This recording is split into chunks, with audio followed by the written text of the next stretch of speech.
l'écrivain Daniel Pénac, dans un de ses livres, disait « La meilleure prévention de la criminalité commence par une réflexion humanisme sur l'urbanisme ». Vous faites bien de regarder la meilleure édition de la mi-journée sur Canada International. Voici le sommaire.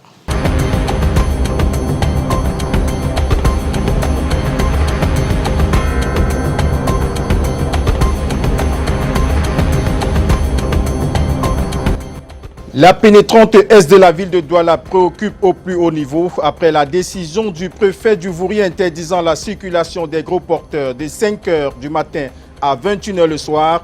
Le ministre des Travaux publics, Nganou Djoumessi, est venu toucher du doigt les difficultés vécues par les automobilistes sur cet axe de tous les déboires. Sport, cyclisme. Le kick-off de la 7e édition du Tour cyclisme international de la République du Congo est lancé. Après la deuxième étape, le Camerounais Clovis Kanzok Abesolo occupe la deuxième place. Et puis, dans cette édition de la mi-journée sur Canada International, nous reviendrons dans ce journal, nous reparlerons de cette journée des manifestations à Paris. Les Camerounais résidant à Paris ont manifesté auprès de l'ambassade. Au cœur de cette manifestation, plusieurs revendications.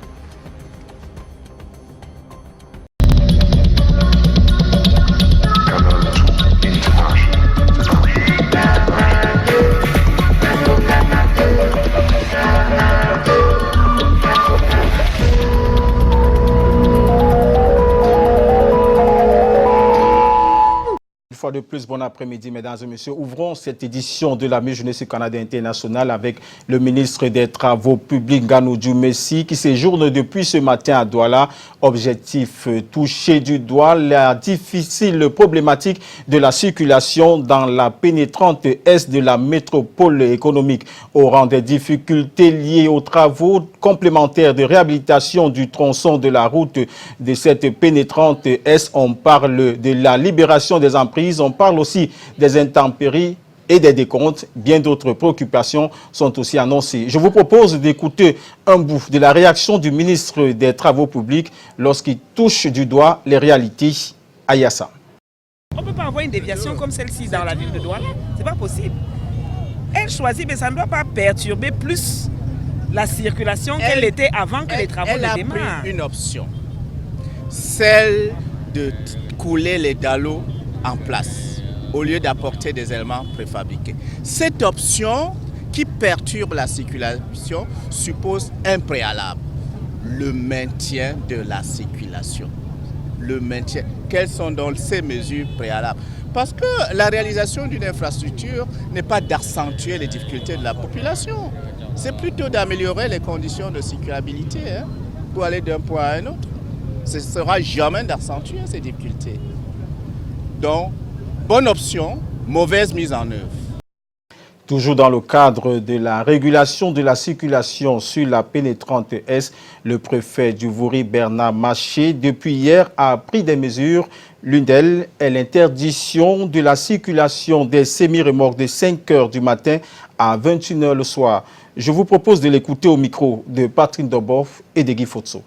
Face à la situation pratiquement d'embouteillage désormais insupportable par les populations et les usagers de la pénétrante Est en rapport avec les travaux lourds qui y ont été engagés. Nous avons été amenés, après une large concertation avec les représentants du maître d'ouvrage, de prendre une mesure que nous appelons une mesure circonstancielle. D'ailleurs, l'arrêté préfectoral est cadré sur une période de 5 au 31 août.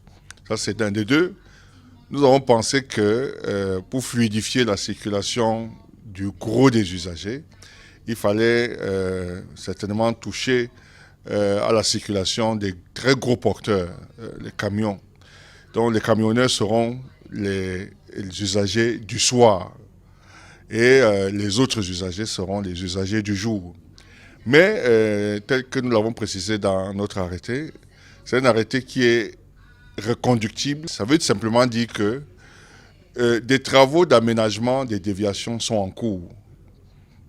Le ministre des Travaux publics l'a annoncé d'ailleurs dans la ville et sa venue en tant que maître d'ouvrage permettra de donner plus de clarté aux travaux de confortement de la déviation tel qu'envisagé par lui, maître d'ouvrage. Des évaluations, toutes les 72 heures seront faites à la diligence des responsables des forces de maintien de l'ordre, les autorités administratives en charge du suivi de l'implémentation de cet arrêté. Nous serons donc très attentifs parce que vous savez, Douala, c'est une métropole économique et les usagers concernés par l'interdiction de circulation de jour sont ceux-là qui, me dira-t-on, soutiennent l'économie. Depuis la prise de cette décision par le préfet du département du Vouri, ça circule depuis ce matin à l'entrée est de Douala. Les automobilistes et riverains se réjouissent de la décision préfectorale. Pendant ce temps, les camionneurs déplorent un gros manque à gagner dans leur activité. Retrouvons sur le terrain Patrick Ngwanya et Martin Diomo. Bon après-midi, Patrick Ngwanya. Bon après-midi Robert Charlitor, mesdames, messieurs, bon après-midi et bienvenue ici au carrefour Harry, la pénétrante est de la ville de Douala, où nous sommes venus constater de visu l'interdiction ou alors la décision de non-circulation entre 21h et 5h des gros porteurs et surtout des conducteurs d'engins lourds. Et ce matin, comme vous pouvez le voir en image, la circulation semble fluide. Et sur place, nous avons rencontré également un des conducteurs qui a bien voulu nous donner son point de vue sur le sujet. Bon après-midi, monsieur. Vous êtes en direct sur le 13h sur Canal 2 International. Comment appréciez-vous cette décision du préfet? Bon après-midi, monsieur. Bon, s'il vous plaît, c'est pour les camions surtout. On voit que tous les camions sont garés. Finalement, on ne sait même plus ce qu'on fait. Si on doit dire que les camions, tous les camions vont garer, même les bennes, même les camions bennes vont garer, c'est que vraiment, je ne sais pas si on avance ou si on recule. Normalement, on devait dire que les camions, les gros porteurs, les semi-remorques peuvent garer et laisser les camions bennes qui tournent dans la ville travailler au moins. Hein? Et là, les camions bennes travaillent en journée. Là, la soirée, les semi-remorques continuent. À l'heure actuelle, nous tous on est garés, même les bennes, rien ne fonctionne. Je ne sais pas si nous on avance ou si on recule. Mais vous constatez quand même qu'avec cette mesure, la circulation est fluide. Bon, la circulation est moins dense, mais c'est aussi moins de bénéfices pour le Cameroun. Hein? Ça, c'est un échec pour le Cameroun. C'est une période de moins d'un mois également, en attendant que les travaux finissent. Bon, moins d'un mois et quelle période? Période de la rentrée scolaire. Ces chauffeurs-là iront où? Prendre de l'argent pour inscrire les enfants à l'école. Hein? Ils iront où pour prendre de l'argent pour trouver des moyens pour nourrir leur famille. Surtout les chauffeurs qui tournent sur place. Si on oublie, nous on ne parvient pas à travailler, nous on ne connaît pas à travailler dans la nuit. Juste on livre dans des coins de brousse, là où on ne peut pas baigner dans la nuit. Si maintenant on doit pas baigner dans la journée, ce n'est pas dans la nuit qu'on doit baigner. Et finalement, on doit rester sans travail. Qu'est-ce qu'on doit faire alors pour avoir des moyens pour nourrir nos familles, même pour envoyer nos enfants à l'école? Donc vraiment, je ne trouve pas ça vraiment bon de notre côté. Merci infiniment. Merci donc à vous là-bas, Robert Charlitor. Depuis le carrefour Harry, nous sommes Patrick Ngwanya et Martin Luther Djomo pour Canal 2 International. Merci Patrick Ngwanya. Si les camionneurs se plaignent, en France, c'est les manifestants qui ont pris d'assaut depuis ce matin l'ambassade du Cameroun. Ils dénoncent la détention des prisonniers dans les prisons camerounaises pendant les échauffourées. La police a évacué des femmes qui se font appeler les Amazones de la Révolution qui avaient déjà investi la cour de l'ambassade du Cameroun en France. Les images sont réalisées par notre correspondant depuis la France, Eric Goff-Kouachou. Nous reviendrons sur cette information plus amplement dans nos prochaines éditions. Poursuivons ce journal de la mi-journée avec le ministre de l'Éducation de base qui a réuni aujourd'hui tous les membres de son ministère pour questionner l'éducation de base. Pour avoir plus d'amples informations, allons à Yaoundé où nous allons rencontrer Karel Mezatia. Bon après-midi, Karel. Bon après-midi, Robert Charlitor, madame, messieurs, bon après-midi. Effectivement, vous l'avez dit, enseignement privé de base, ouverture il y a quelques instants seulement dans la cité capitale de la 14e commission nationale.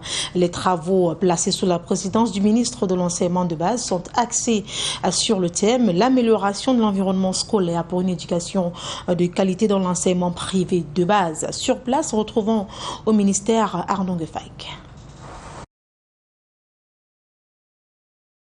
Certainement sur cet élément avant la fin de ce journal, mais on reste en éducation pour parler cette fois-ci de la rentrée scolaire 2019-2020 qui, vous le savez, pointe déjà à l'horizon. Les parents sont déjà fixés sur ce que sera l'inscription de leurs parents, mais ils hésitent encore entre l'enseignement privé ou l'enseignement public. Vous le verrez dans ce reportage que les avis sont divers et variés.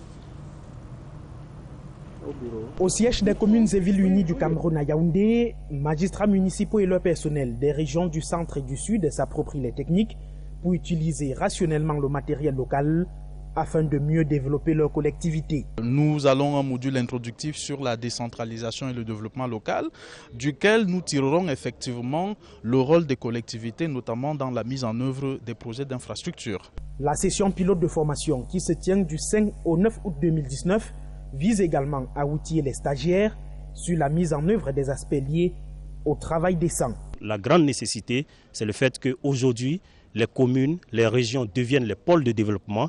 C'est là qu'il y aura la création de l'emploi. Donc il est nécessaire de renforcer les capacités sur tous les outils nécessaires qui peuvent promouvoir l'emploi, dont l'approche à haute intensité de main-d'œuvre. L'initiative du Programme national de formation aux métiers de la ville et du Bureau international du travail rentre en droite ligne avec le transfert de compétences aux collectivités. Il s'agit, pendant cette formation, de leur transmettre des outils techniques, des outils managériels, pour pouvoir faire participer tout le monde à l'œuvre de construction de nos territoires et de nos terroirs et, par extension, à l'œuvre de construction nationale. De août à novembre 2019, les personnels de 160 communes du Cameroun seront capacités à l'utilisation des techniques IMO à travers d'autres sessions à Garoua, Douala et Bétois. Vous venez donc de suivre un reportage relatif à la formation des magistrats municipaux, formation ouverte depuis hier ici même à Yaoundé. Question centrale au menu de cet apprentissage, comment utiliser le matériel local pour développer nos collectivités territoriales décentralisées. C'était un reportage signé Bran Kamga et Luc Vondo. On parle culture à présent, karaté, taekwondo, boxe étaient au rendez-vous ce week-end au palais polyvalent des sports de Yaoundé. Plus de 200 athlètes ont donné à voir devant un public conquis. Alain Gislain Kanga et Jean-Bernard Taniel. Du spectacle au rendez-vous au palais des sports de Yaoundé. Plus d'une centaine de combattants ont donné à voir lors de la grande nuit des sports et combats et des arts martiaux. S'envole dans le ciel et voilà, et c'était super.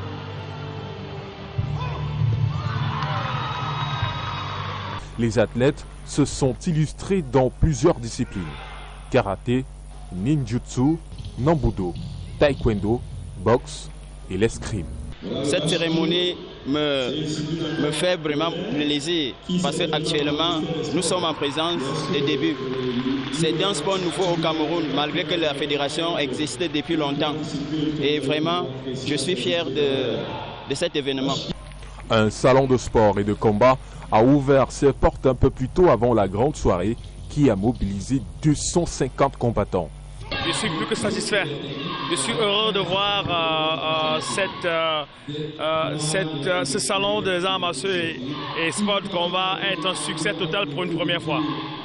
Je dois dire que depuis ce matin, j'ai vu une jeunesse camerounaise telle que nous aimons la voir, engagée et surtout soudée et solidaire. Je crois que ce type d'expérience va permettre que ces disciplines viennent de l'envol. Le savoir-faire des forces armées a également séduit le public. Tel qu'annoncé tout à l'heure, enseignement privé de base, ouverture il y a cela quelques instants seulement de la 14e commission nationale. Les travaux placés sous la présidence du ministre de l'Éducation de base sont axés sur le thème l'amélioration de l'environnement scolaire pour une éducation de qualité dans l'enseignement privé de base. Retrouvons sur place au ministère de l'Éducation de base Arnaud Gefak.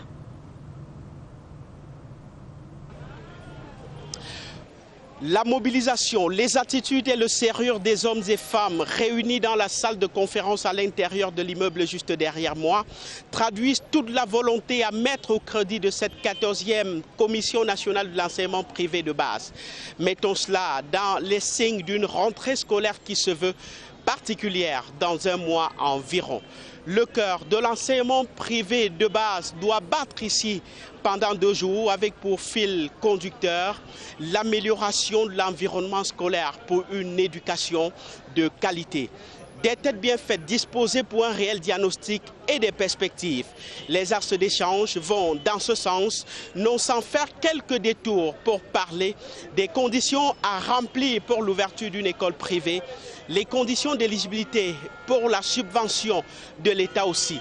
Le ministre de l'Éducation de base, Laurent Serge Etoundi Ngoa, accorde un point d'honneur sur la qualité physique des écoles, l'encadrement de la ressource humaine, à savoir les enseignants d'une part et les élèves d'autre part.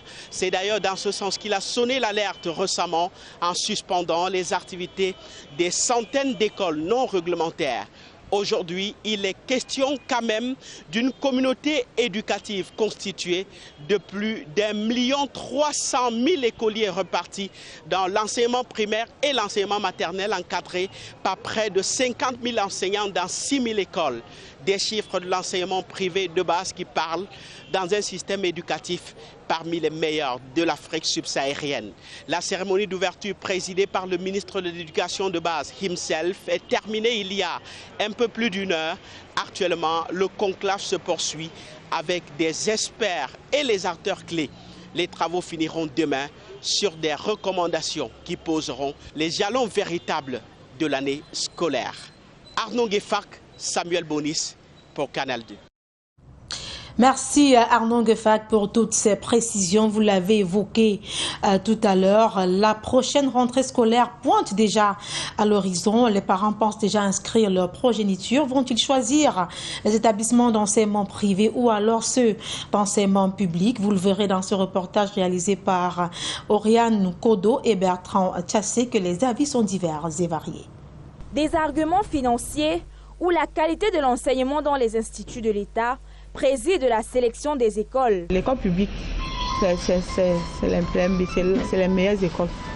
Parce que là, on a alors les meilleurs enseignants qui sont formés par l'État, les meilleurs enseignants qui sont formés par l'État. Et en plus, c'est un peu plus abordable pour les parents. La conjoncture à terre, ce n'est pas facile. Il y en a pour qui les choix sont cornéliens et préfèrent jouer sur les 2 terrains. Que ce soit en privé et en public. Il y a d'autres que j'envoie en privé, il y a d'autres que j'envoie en public. En public parce que j'estime qu'il ne faudra pas permettre aux enfants de ne pas aller se mouler avec la grande foule. Et en privé, quand ils essayent d'avancer, je leur permets également de comprendre que maintenant, chacun doit choisir la voie de sa vie. Critères de suivi scolaire, de taux de réussite ou encore d'effectifs dans les salles de classe sont mis à contribution dans le choix des établissements. Dans les établissements privés, les effectifs ne sont pas pléthoriques. Le professeur qui est en salle maîtrise mieux les élèves et par conséquent aide les élèves, n'est-ce pas, à résoudre les problèmes au cas par cas. Par contre, dans les lycées, nous avons des effectifs très pléthoriques. Les professeurs ne connaissent pas les élèves. Les établissements privés, c'est des parents qui payent les enseignants et l'argent que les parents payent les enseignants, ils sont donc obligés, n'est-ce pas, de donner le meilleur d'eux-mêmes. Tandis que les établissements publics, c'est des fonctionnaires de l'État, c'est chacun qui fait comme il le veut. Des questions disciplinaires, de bourses ainsi que de réussite participent donc au choix des établissements en cette année scolaire 2019-2020. Et on reparle culture dans ce journal. Le ministre des Arts et de la Culture a reçu en audience tout récemment le directeur culture et urgence de l'UNESCO. Au menu des échanges, trouver les voies et moyens pour améliorer et valoriser davantage la culture camerounaise. Le ministre camerounais de la Culture s'est également entretenu avec son hôte sur le prochain forum des ministres de la Culture qui aura lieu en marge de la conférence qui se tiendra à Paris cette année. Pour plus de précisions, je vous propose d'écouter Lazare Elundu Somo, directeur de la culture et urgence de l'Organisation des Nations Unies pour l'éducation, la science et la culture. Il s'exprime au micro d'Alain Gislain Kanga et Hubert Noutier. Ce forum est très important. C'est un forum qui va réunir les ministres de la Culture des 193 États membres de l'UNESCO. Et c'est un moment où les ministres de la Culture viendront pour partager avec l'UNESCO leur vision, leurs attentes, mais aussi leurs expériences. Et c'est un moment clé. Et nous sommes très heureux de savoir que le ministre de la Culture du Cameroun sera présent, parce qu'il est important que le ministère de la Culture du Cameroun et son ministre soient présents pour ce moment. La musique camerounaise s'enrichit d'un nouvel artiste. Il s'agit de Chetik Béa qui vient de sortir un nouveau single intitulé « Qui veut bouder » accompagné d'autres artistes musiciens camerounais. Ils ont mis le feu aux planches. Raksha Basek, Yetna et Léonard Ndambou.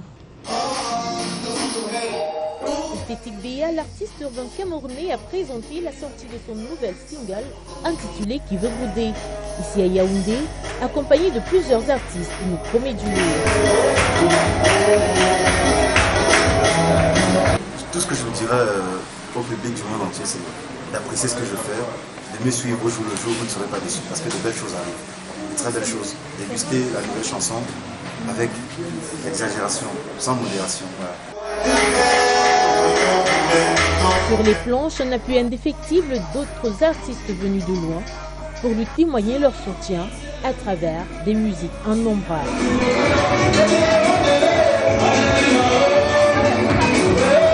Et ramenez-vous prochainement parce que c'est l'artiste de l'heure, mon gars. Il chante bien, tu le sais. J'ai fait ce que j'avais à faire, accompagner un frère, un artiste camerounais, parce que nous soyons soudés pour le Game 237 avance.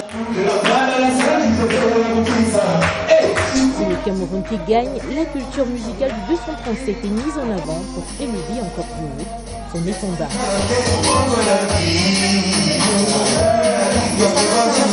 La médecine de l'artisanat ouvre ses portes le 19 août prochain à Yaoundé. À cet effet, le président du syndicat national des praticiens, des tradis praticiens, était donc face à la presse pour revenir de manière beaucoup plus détaillée sur cet événement que va abriter la cité capitale. Martin Apisioué s'exprime donc au micro de Bertrand Tassé. SIMCLA. C'est une plateforme créée pour la promotion et le développement du secteur de la médecine traditionnelle et complémentaire d'une part, et le progrès social, économique, culturel et moral des membres du syndicat SINAPLA. Pendant 14 jours, ici même à Yaoundé, nous ferons des expositions ventes, la restauration, des ateliers de formation, des rencontres d'affaires, des conférences, débats, des conseils de musique, des animations diverses, une élection Miss SIMCLA. Pour couronner le tout, chaque visiteur aura droit à un dépistage gratuit du diabète et un examen de l'échocardiogramme sur place. La suite de ce journal, c'est en sport. On s'intéresse à la deuxième étape de la 7e édition du Tour cyclisme international de la République du Congo qui voit un Camerounais deuxième. Et on en parle avec vous du côté de Douala, Robert Charlitok. Bon après-midi. Merci Karel Mezatia. Effectivement, poursuivons avec le sport où le kick-off de la 7e édition du Tour cyclisme international de la République du Congo a été donné le 4 août dernier. À la deuxième étape, le Camerounais Clovis Kanzok Abesolouf occupe la deuxième place après un Rwandais. Plus de détails avec Alex Lembe.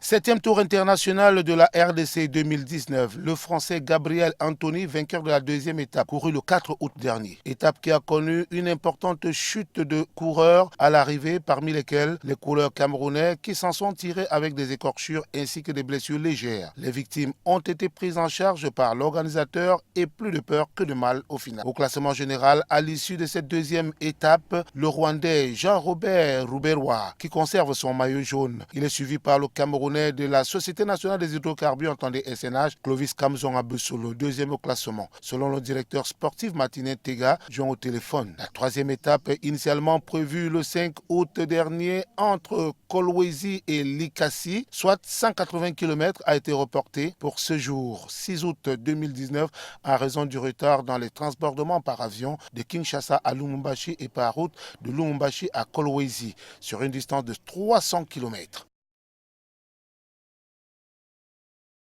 Nous sommes en plein dans les vacances 2019, moment apprécié par les jeunes qui profitent pour séjourner dans leurs vacances et profitent aussi de l'amour de leurs grands-parents pour ceux qui en ont encore à Bombang, dans la région de l'Est Cameroun. Quelques jeunes vacanciers sont allés profiter de la nature et s'investir aux travaux champêtres. L'île Pidjou et Kisto Komai nous apportent plus de détails. André Menkelea, fonctionnaire à la retraite, profite de ses vacances pour passer du temps avec ses petits et arrière-petits-fils. Une très grande fierté, vous voyez, toute une famille comme celle-ci, c'est une grande joie pour moi. Et d'abord de remercier le bon Dieu pour m'avoir, je suis déjà âgé de 106 ans aujourd'hui, avoir une grande famille comme ça, c'est une grande fierté pour moi. Et quand ils viennent comme ça pendant les vacances, on joue et puis on parle de tout et de rien. C'est une grande fierté pour moi. Nous sommes à Madouma, petit village situé à 3 km d'Abomban, région de l'Est de Cameroun. On les gère par tâche. Tu arrives chez moi, je te montre, je te présente le travail au nombre de pièces. On s'entend sur ça. Tu finis, je finis aussi avec toi. Natacha est une jeune vacancière partie de Douala pour séjourner dans ce village voisin au campement des Pygmées. Comme les autres venus passer leur séjour ici, il faut s'adapter aux réalités villageoises. J'ai décidé de venir un peu rendre visite. Donc je suis là pour le moment, je veux rentrer. Pour le champ, on s'amuse. Bon, on fait un peu de tout, ce qu'on va faire pendant les vacances. Ça va manquer et ça va toujours me manquer. Les jeunes de cette localité occupent leur journée par les travaux champêtres, le petit commerce, entre autres. Des instants uniques et inoubliables qui permettent à ces enfants venus de la ville de nouer des liens avec leurs origines et surtout bénéficier de l'amour du grand papy, du moins pour ceux qui en ont encore. C'est avec cette information sur les vacanciers que l'édition de l'information vraie de la mi-journée entre en gare. Nous vous remercions d'avoir été des nôtres. La prochaine édition du journal présenté, c'est à 19h50 avec Malke Tipkeo. Nous vous souhaitons un très bel après-midi. Au revoir et à demain, s'il plaît à Dieu.